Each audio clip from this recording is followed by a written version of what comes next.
നമസ്കാരം. പുതിയൊരു വീഡിയോയിലേക്ക് എല്ലാവർക്കും ഒരിക്കൽ കൂടി സ്വാഗതം. ഇന്ന് ജൂൺ മാസം 23-ാം തീയതി ഞായറാഴ്ച. രാത്രിയിൽ ഉറങ്ങുന്നതിന് മുൻപ് ഇനി പറയുന്ന ഒരേ ഒരു വസ്തു നിങ്ങളുടെ തലയണയുടെ അടിയിൽ വെച്ച് കിടന്നുറങ്ങി നോക്കൂ. നിങ്ങളുടെ ദാരിദ്ര്യങ്ങൾ പൂർണ്ണമായും ഇല്ലാതായി നാളെ മുതൽ തന്നെ പണവരവ് വർദ്ധിക്കുവാൻ ആരംഭിക്കുന്നതാണ്.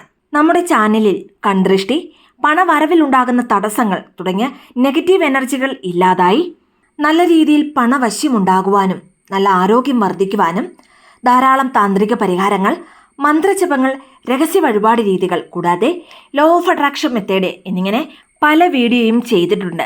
എന്നാൽ ഇന്ന് പറയാൻ പോകുന്നത് വളരെ ലളിതമായ എന്നാൽ അതിശക്തിയാർന്ന ഒരു താന്ത്രിക പരിഹാരത്തെക്കുറിച്ചാണ്. ഈ ഒരു മെത്തേഡ് ചെയ്യുവാൻ മന്ത്രജപത്തിൻ്റെയോ പൂജയുടെയോ ആവശ്യമില്ല. അതുകൊണ്ട് തന്നെ ആർക്കും ഇത് ചെയ്യാവുന്നതാണ്.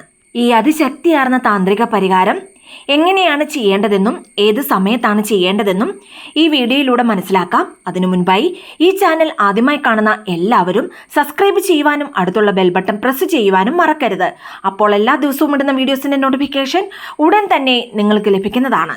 പൊതുവായി പണവരവിലുണ്ടാകുന്ന തടസ്സങ്ങൾ കൂടാതെ വീട്ടിൽ പണം നിലനിൽക്കാത്ത ഒരവസ്ഥ ഉണ്ടാകുന്നുണ്ടെങ്കിൽ അതിന് കൺദൃഷ്ടി പോലെയുള്ള നെഗറ്റീവ് എനർജികൾ കാരണമാകുന്നതാണ്. ചിലരെ സംബന്ധിച്ച് ഒരു കാരണവുമില്ലാതെ അടിക്കടി ശരീരത്തിന് അസുഖങ്ങൾ വന്നു ചേരാറുണ്ട്. എല്ലാ മെഡിക്കൽ ടെസ്റ്റുകളും ചെയ്യും. ഇനി റിസൾട്ട് വരുമ്പോഴോ എല്ലാം നോർമൽ ആയിരിക്കും. എന്നിരുന്നാലും ശരീരത്തിന് എപ്പോഴും ഒരു അസ്വസ്ഥത അനുഭവപ്പെടാറുണ്ട്. ഇനി മറ്റു ചിലരെ സംബന്ധിച്ച് തുടർച്ചയായി അവർക്ക് എപ്പോഴും കാല് തട്ടി മുറിവുണ്ടാകാറുണ്ട്. ഇനി വെറുതെ ഒന്ന് നടന്നു പോയാൽ തന്നെ കാൽ സ്ലിപ്പ് ആകുന്നതാണ്, അല്ലെങ്കിൽ എവിടെയെങ്കിലും കാല് തട്ടാറുണ്ട്. ഈ ഒരു അവസ്ഥ ഒന്നോ രണ്ടോ പ്രാവശ്യം വന്നാൽ അതിൽ കാര്യമാക്കേണ്ട ആവശ്യമില്ല. എന്നാൽ ഇത് തുടർച്ചയായി വന്നുകൊണ്ടേയിരുന്നാൽ അത് കൺദൃഷ്ടി പോലെയുള്ള നെഗറ്റീവ് എനർജികൾ മൂലമാണ് ഉണ്ടാകുന്നത്. ഇനി ചിലരെ സംബന്ധിച്ച് എപ്പോഴും അവരുടെ കാലിൽ പുകച്ചിലാണ്. ഇനി ആരോഗ്യപരമായി യാതൊരു കാരണവും ഇല്ലാതെ തന്നെ തുടർച്ചയായി നിങ്ങളുടെ കാലിൽ പുകച്ചിലുണ്ടെങ്കിൽ അതും കൺദൃഷ്ടി മൂലമാണ് ഉണ്ടാകുന്നത്. അടുത്തതായി പണവരവിലുണ്ടാകുന്ന തടസ്സങ്ങളാണ്. പ്രധാനമായും സ്വന്തമായി തൊഴിൽ അല്ലെങ്കിൽ ബിസിനസ് ചെയ്യുന്നവർക്ക് പെട്ടെന്ന് നോക്കിയാൽ പണവരവിൽ ഏതെങ്കിലും ഒരു തരത്തിൽ തടസ്സങ്ങൾ ഉണ്ടാകുന്നതാണ്. ധാരാളം ഇടങ്ങളിൽ പണം സ്റ്റക്കായി കിടക്കാറുമുണ്ട്. ഇതുപോലെ പണവരവിൽ തടസ്സങ്ങൾ ഉള്ളവരും ഈ അതിശക്തിയാർന്ന താന്ത്രിക പരിഹാരം ചെയ്തു നോക്കൂ. പണവരവിൽ ഉണ്ടാകുന്ന തടസ്സങ്ങൾ പൂർണ്ണമായും മാറി നല്ല രീതിയിൽ പണവരവ് വർദ്ധിക്കുന്നതാണ്. ഇനി റെഗുലറായി കൺദൃഷ്ടിക്ക് വേണ്ടി മറ്റുള്ള താന്ത്രിക പരിഹാരം ചെയ്യുന്നവരാണ് നിങ്ങളെങ്കിലും ഈ പറയുന്ന ഒരു താന്ത്രിക പരിഹാരവും നിങ്ങൾക്ക് ചെയ്യാവുന്നതാണ്. 5 വയസ്സുള്ള കുട്ടികൾ മുതൽ മുതിർന്നവർ വരെയുള്ള എല്ലാവർക്കും ഈ താന്ത്രിക പരിഹാരം ചെയ്യാവുന്നതാണ്. താന്ത്രിക പരിഹാരം എന്ന് പറയുമ്പോൾ തന്നെ അത് ചെയ്യുവാൻ ചില വസ്തുക്കൾ ആവശ്യമാണ്. ഈ ഒരു പരിഹാരത്തിന്റെ പ്രധാനമായും നമുക്ക് ആവശ്യമുള്ളത് ഒരേ ഒരു നാരങ്ങയാണ്. താന്ത്രികപരമായി രാജകനി, വശ്യകനി, ദേവകനി എന്നിങ്ങനെ വിശേഷിപ്പിക്കുന്ന ഒരു വസ്തുവാണ് നാരങ്ങ. നാരങ്ങ എടുക്കുമ്പോൾ പുള്ളികളും പാടുമില്ലാത്ത വാടാത്ത നല്ല ഫ്രഷായ നാരങ്ങ നോക്കി വേണം എടുക്കുവാൻ. അതുപോലെ തന്നെ പച്ച നിറത്തിലുള്ള നാരങ്ങയും ഈ ഒരു പരിഹാരത്തിന് എടുക്കുവാൻ പാടില്ല. നല്ല മഞ്ഞ നിറത്തിലുള്ള പഴുത്ത നാരങ്ങ നോക്കി എടുക്കുക. നെഗറ്റീവ് എനർജികളെ വേരോടെ ഇല്ലാതാക്കുന്ന അതിശക്തിയാർന്ന ഒരു ഏഞ്ചൽ നമ്പറാണ് ഇനി ഈ നാരങ്ങയിൽ എഴുതേണ്ടത്. പൊതുവായി ഓരോ നമ്പറിനും പ്രത്യേകമായ ശക്തിയും ഊർജവുമുണ്ട്. ഇനി പറയാൻ പോകുന്ന ഈ ഏഞ്ചൽ നമ്പർ നാരങ്ങയിൽ നമ്മൾ എഴുതുമ്പോൾ സ്ഥൂല ശരീരത്തിലെയും സൂക്ഷ്മ ശരീരത്തിലെയും സകലവിധ നെഗറ്റീവ് എനർജികളെയും ഈ നാരങ്ങ ആകർഷിച്ചെടുക്കുന്നതാണ്. ഇനി ഇതിൽ ശ്രദ്ധിക്കേണ്ട കാര്യം കറക്റ്റായിട്ട് തന്നെ ഈ ഏഞ്ചൽ നമ്പർ നാരങ്ങയിൽ എഴുതേണ്ടതാണ്. ഇനി നാരങ്ങയിൽ എഴുതേണ്ട അതിശക്തിയാർന്ന ആ ഏഞ്ചൽ നമ്പർ ഏതാണെന്ന് നോക്കാം. 699000 69900. നാരങ്ങയുടെ ഒരു ഭാഗത്ത് കറക്റ്റായിട്ട് ഈ നമ്പർ എഴുതുക. ഇനി എഴുതുമ്പോൾ ബ്ലൂ അല്ലെങ്കിൽ റെഡ് നിറത്തിലുള്ള പേന കൊണ്ട് ഇത് എഴുതാവുന്നതാണ്. എന്നാൽ ഒരു കാരണവശാലും പച്ചമഷിയുള്ള പേന കൊണ്ട് ഇത് എഴുതുവാൻ പാടില്ല. ഇനി നിങ്ങളുടെ പക്കൽ ബ്ലാക്ക് നിറത്തിലുള്ള പേനയോ സ്കെച്ചോ ഉണ്ടെങ്കിൽ അതുകൊണ്ട് എഴുതുന്നതാണ് കൂടുതൽ നല്ലത്.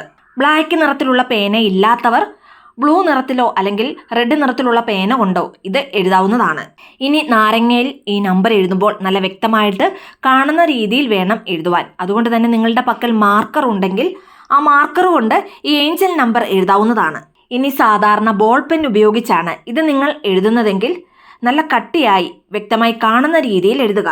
നാരങ്ങയിൽ ഈ ഏഞ്ചൽ നമ്പർ എഴുതിയതിനു ശേഷം രാത്രിയിൽ ഉറങ്ങുന്നതിന് മുൻപ് നിങ്ങളുടെ തലയിണയുടെ അടിയിലോ അല്ലെങ്കിൽ പില്ലോ കവറിനുള്ളിലോ ഈ നാരങ്ങ വെച്ച് കിടന്നുറങ്ങാവുന്നതാണ്. ഇനി ചെറിയ കുട്ടികളാണെങ്കിൽ നിങ്ങൾ തന്നെ ഈ നമ്പർ എഴുതി നാരങ്ങ തലയിണയുടെ അടിയിലോ തലകണ കവറിലോ വെച്ചു കൊടുക്കാവുന്നതാണ്. ഇനി ഉദാഹരണത്തിന് ഒരു വീട്ടിൽ 4 പേരുണ്ടെങ്കിൽ ആ 4 പേർക്കും ഇതേ രീതിയിൽ തന്നെ ഈ താന്ത്രികം ചെയ്യാവുന്നതാണ്. ഇനി അതല്ലെങ്കിൽ നിങ്ങളുടെ വീട്ടിൽ അധികമായി അല്ലെങ്കിൽ കൂടുതലായി ആർക്കാണോ കൺദൃഷ്ടിയുള്ളത് അവർക്ക് ഈ ഒരു പരിഹാരം ചെയ്യാവുന്നതാണ്. ഇനി ഒരു കാര്യം നമ്മൾ പ്രത്യേകം ശ്രദ്ധിക്കേണ്ടതാണ്. പൊതുവായി നമുക്ക് ഏതെങ്കിലും വഴിയിലൂടെ കൺദൃഷ്ടി തീർച്ചയായും ഉണ്ടാകുന്നതാണ്. അതുകൊണ്ട് തന്നെ എല്ലാവരും ഈ ഒരു പരിഹാരം ചെയ്യുന്നത് നല്ലതാണ്. അതുപോലെ തന്നെ ഏത് ഞായറാഴ്ച ദിവസവും ഈ ഒരു താന്ത്രിക പരിഹാരം നിങ്ങൾക്ക് ഫോളോ ചെയ്യാവുന്നതാണ്. ഇന്ന് മാത്രമേ ഇത് ചെയ്യുവാൻ പാടുള്ളൂ എന്നില്ല. നിങ്ങൾക്ക് എന്നാണോ സൗകര്യം, ഏത് ഞായറാഴ്ചയാണോ ചെയ്യാൻ സാധിക്കുന്നത് അന്ന് ഈ ഒരു പരിഹാരം ചെയ്യാവുന്നതാണ്. ഞായറാഴ്ച ദിവസം അതുപോലെ അമാവാസി ഈ 2 ദിവസങ്ങളിൽ ഏത് ദിവസവും ഈ ഒരു പരിഹാരം നിങ്ങൾക്ക് ചെയ്യാവുന്നതാണ്. ഇനി ഈ ഒരു പരിഹാരം ചെയ്യുവാൻ യാതൊരു തരത്തിലുള്ള നിയന്ത്രണങ്ങളോ അല്ലെങ്കിൽ തടസ്സങ്ങളോ ഇല്ല. ഇത് ദൃഷ്ടിയെ നീക്കുന്ന ഒന്നാണ്. അതുകൊണ്ട് തന്നെ ഇത് ചെയ്യുവാൻ കുളിക്കണമെന്ന നിർബന്ധമില്ല. നോൺ വെജ് കഴിച്ചാലും ഈ ഒരു മെത്തേഡ് ചെയ്യാവുന്നതാണ്. ഇതുമാത്രമല്ല, പീരീഡ്സ് ആയിരിക്കുന്ന സ്ത്രീകൾക്കും ഈ ഒരു മെത്തേഡ് ചെയ്യാവുന്നതാണ്. പീരീഡ്സ് ആയിരിക്കുന്നവർക്ക് മാത്രമല്ല, പുലവാലായ്മ ഉള്ളവർക്കും ഈ ഒരു മെത്തേഡ് ധൈര്യമായി ചെയ്യാവുന്നതാണ്. ഞായറാഴ്ച ദിവസമോ അല്ലെങ്കിൽ അമാവാസി ദിവസമോ നാരങ്ങയിൽ ഈ ഏഞ്ചൽ നമ്പർ എഴുതി നിങ്ങളുടെ തലയിണയുടെ അടിയിലോ അല്ലെങ്കിൽ തലകണ കവറിനുള്ളിലോ ഇത് വെച്ച് കിടന്നുറങ്ങാവുന്നതാണ്. പിറ്റേ ദിവസം അതായത് തിങ്കളാഴ്ച ദിവസം ഈ നാരങ്ങ എടുത്ത് ഡസ്റ്റ്ബിന്നിൽ ഇടാവുന്നതാണ്. അല്ലെങ്കിൽ ആരും ചവിട്ടാത്ത സ്ഥലത്തോ ഒഴുകുന്ന വെള്ളമുണ്ടെങ്കിൽ അതിൽ ഒഴുക്കിയോ വിടാവുന്നതാണ്. ഇനി വീട്ടിലുള്ള 4 പേരും ഈ ഒരു മെത്തേഡ് ചെയ്യുകയാണെങ്കിൽ പിറ്റേ ദിവസം ആരെങ്കിലും ഒരാൾ ഈ നാരങ്ങയെല്ലാം എടുത്തുകൊണ്ട് വീടിന് പുറത്ത് കളയുകയോ അല്ലെങ്കിൽ ഡസ്റ്റ്ബിന്നിലോ ഇടാവുന്നതാണ്. ഇനി അടുത്തതായി ശ്രദ്ധിക്കേണ്ട പ്രധാന കാര്യം ഏതാണെന്നാൽ ഈ ഒരു പരിഹാരം ചെയ്തതിന് ശേഷം പിറ്റേ ദിവസം നാരങ്ങ എടുത്തു മാറ്റി കഴിഞ്ഞാൽ ഉടൻ തന്നെ എല്ലാവരും കുളിക്കേണ്ടതാണ്. ഈ പറഞ്ഞ രീതിയിൽ തന്നെ ഒരു പോയിന്റ് പോലും മിസ് ചെയ്യാതെ ഈ ഒരു താന്ത്രിക പരിഹാരം ചെയ്തു നോക്കൂ. പിറ്റേന്ന് മുതൽ തന്നെ പണവരവിൽ നല്ലൊരു ഉയർച്ച ഉണ്ടാകുന്നതാണ്. അതിനുള്ള എല്ലാ സന്ദർഭവും സാഹചര്യങ്ങളും നിങ്ങൾക്ക് മുൻപിൽ തെളിഞ്ഞു വരുന്നതുമാണ്. അപ്പോൾ അത് നിങ്ങൾക്ക് പ്രയോജനപ്പെടുത്താവുന്നതുമാണ്. ഇതുമാത്രമല്ല, ഈ ഒരു പരിഹാരം ചെയ്ത് ദിവസങ്ങൾക്കുള്ളിൽ തന്നെ പണവരവിൽ നിങ്ങളെ അത്ഭുതപ്പെടുത്തുന്ന മുന്നേറ്റവും വന്നു ചേരുന്നതാണ്. അതുകൊണ്ട് സാധിക്കുന്നവരെല്ലാവരും ഇന്ന് ഞായറാഴ്ച ദിവസം തന്നെ ഈ ഒരു പരിഹാരം ചെയ്യുക. തീർച്ചയായും നിങ്ങളെ അതിശയിപ്പിക്കുന്ന തരത്തിൽ ഇനി വേണ്ട എന്ന് നിങ്ങൾ മനസ്സിൽ പറഞ്ഞാൽ പോലും പണം നിങ്ങളെ തേടിയെത്തുന്നതാണ്. എല്ലാവർക്കും ജഗദീശ്വരൻ്റെ അനുഗ്രഹമുണ്ടാകട്ടെ എന്ന് പ്രാർത്ഥിക്കുന്നു. വീഡിയോ ഇഷ്ടമായ ലൈക്ക് ചെയ്യാനും മറ്റുള്ളവരിലേക്ക് ഈ വീഡിയോ ഷെയർ ചെയ്തു കൊടുക്കുവാനും മറക്കരുത്. ഇതുപോലെയുള്ള വീഡിയോസിനായിട്ട് ചാനലൊന്ന് സബ്സ്ക്രൈബ് ചെയ്യുവാനും മറന്നു പോകരുത്. വീണ്ടും നല്ലൊരു വീഡിയോ ആയിട്ട് വരുന്നത് വരെ നന്ദി, നമസ്കാരം.